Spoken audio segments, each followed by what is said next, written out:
For more on this, we have today with us Dr. Jung-yeop, a research fellow from the Sejong Institute. It's good to have you here with us today. Thank you for having me today. So Kim Yong-chol has now finally arrived in Washington, and there is a lot of expectation that his meetings with perhaps Mike Pompeo and President Trump will lead to some sort of confirmation about a second North Korea-U.S. summit. Do you see that happening? I think it's very likely that the two sides is going to announce the location and the timing of the second summit, maybe not in this weekend, but very soon after the meeting in this weekend. It's only because that North Korea has demanded United States to fix the date for the second summit without having any working level talks or high level talks. And United States has demanded to North Korea to accept high level talks or working level talks before fixing the date of the second summit. So I think two sides reconcile that they are going to fix the date and having the working level and the high level talks at the same time. I mentioned that we expect Kim Yong-chol to meet with President Trump, but obviously there hasn't been any confirmation yet from the White House. But we understand that he's bringing with him a letter from the North Korean leader, Kim Jong-un. And so we do expect him to hand-deliver it personally to President Trump, don't we? So it was reported last week that President Trump sent another letter to Chairman Kim over the weekend. And it is also reported from the media that Kim Yong-chol is carrying the letter from Kim Jong-un to President Trump. And neither side has confirmed whether Kim Yong-chol is actually carrying the letter this time or not. But considering that his visit last time, that it is likely that he's carrying the letter to President Trump. So I think the purpose of Kim Yong-chol's visit to Washington, D.C. is, I think it's a safe to guess that he's going to meet President Trump and deliver the letter of Kim Jong-un to President Trump. And then, obviously, with these meetings with President Trump and Mike Pompeo, as we said, we expect some sort of details about a second North Korea-U.S. summit to be announced, maybe not this weekend, but fairly soon. But do you think there's anything else that will be discussed while Kim Yong-chol is in Washington?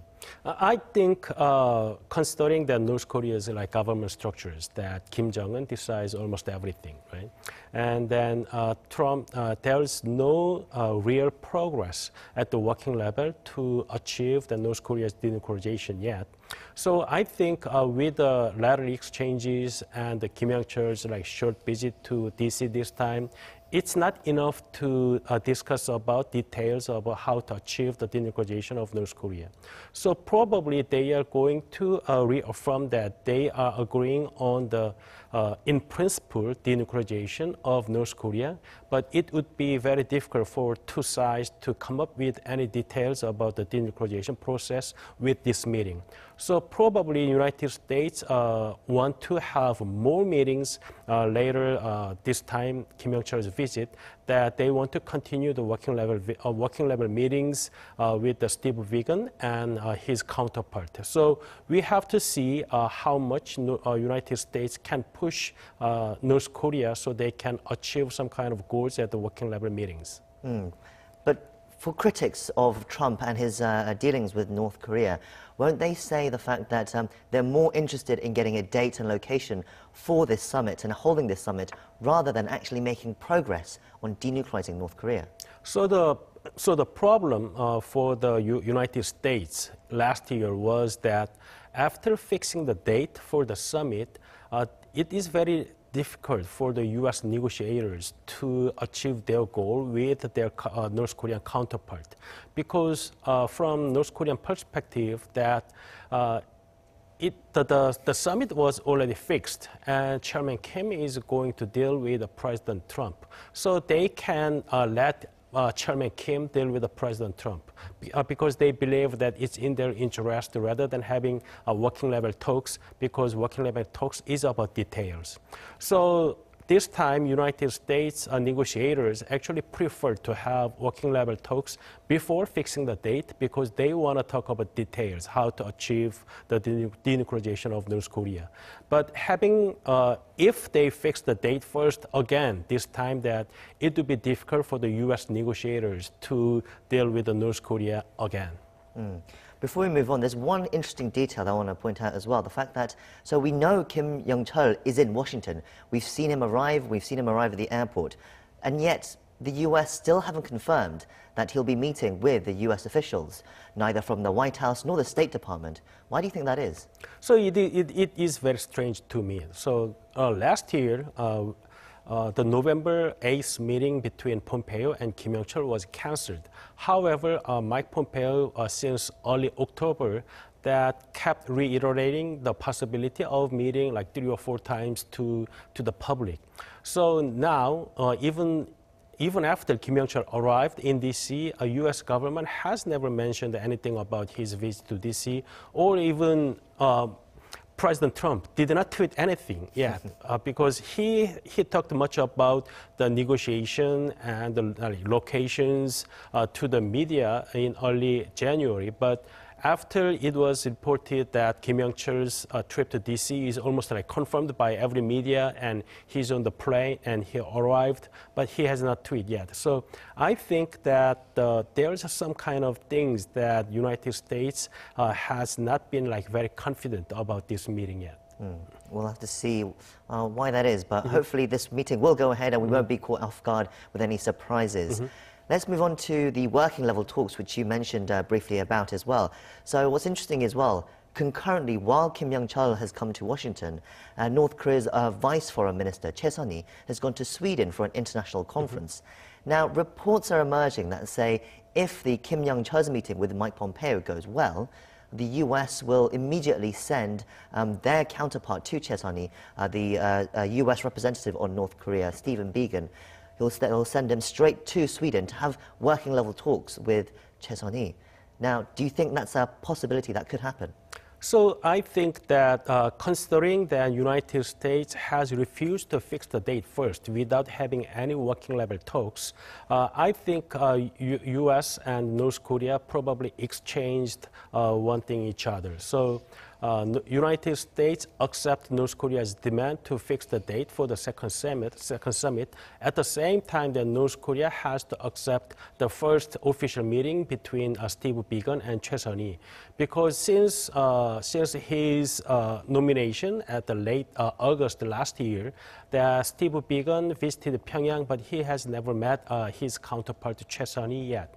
So as a chief negotiator, it would be a very difficult situation for him and very difficult situation for the United States, because they couldn't initiate any working level negotiation to achieve the North Korea's denuclearization.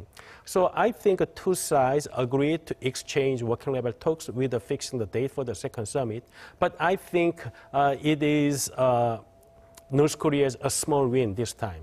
So because after fixing the date, now it would be very difficult for U.S. negotiators to push North Korea into the corner to get what they want in the negotiation. So I think, again, it is very unlikely that United States and North Korea would produce some kind of detailed roadmap for the denuclearization with the working level talks this time.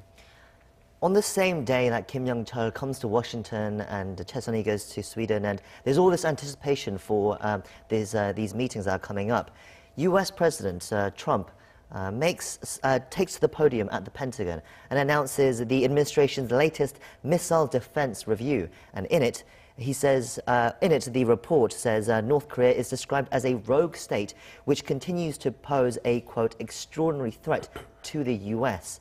Now, that is quite a strong language in the review, especially when you're about to start negotiations. Why has this report come out now, and do you think it's a deliberate tactic to pressure North Korea?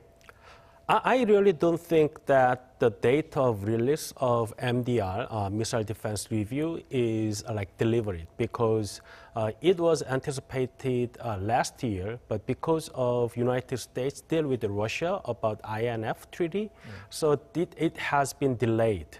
So since the last BMD, Ballistic Missile Defense Review, was released in 2010, so now it's about 9 years after the Ballistic Missile Review. So I think that it is kind of like coincidence rather than a deliberate choice of the date. And at the same time that North Korea has been depicted as a rogue state in all U.S. official strategy papers, not only this one. So in 2010, the biggest missile threat is coming from rogue state, right, like Iran and North Korea. But so in the United States, the biggest change of the content of this MDR is about China and Russia.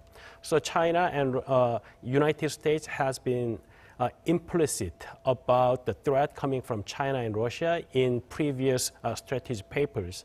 But after President Trump assumed the offices, that it is more like explicitly discussed in the United States paper. So I think that North Korea has been depicted as a rogue state in previous papers.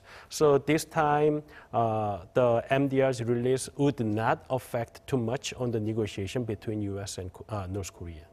But you say, I mean, this review is aimed at Russia and China, but it was delayed last year because of the situation with Russia.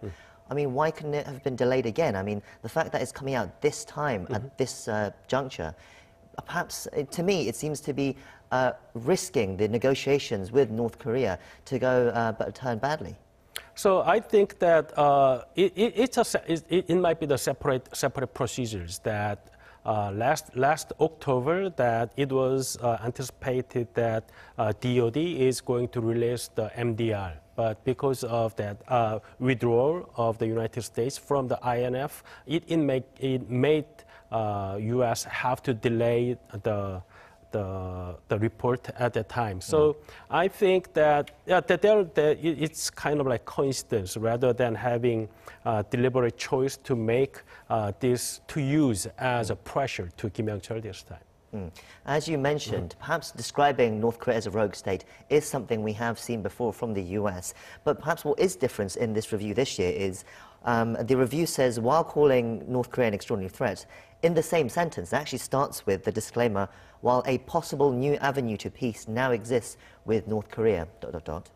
I mean, how important is that disclaimer? How important is that part of the sentence? So probably those who are drafting these review are considering that the negotiating phase between United States and North Korea, and United States is pulled out itself from the JCPOA, so they are more rigorous on Iran's nuclear program and the missile program. But so United States depict North Korea as a threat to the United States. But since President Trump is involved directly with the Chairman Kim for the denuclearization negotiation, I think the U.S. deliberately put this sentence to emphasize that there's a way to peacefully solve these problems between United States and North Korea.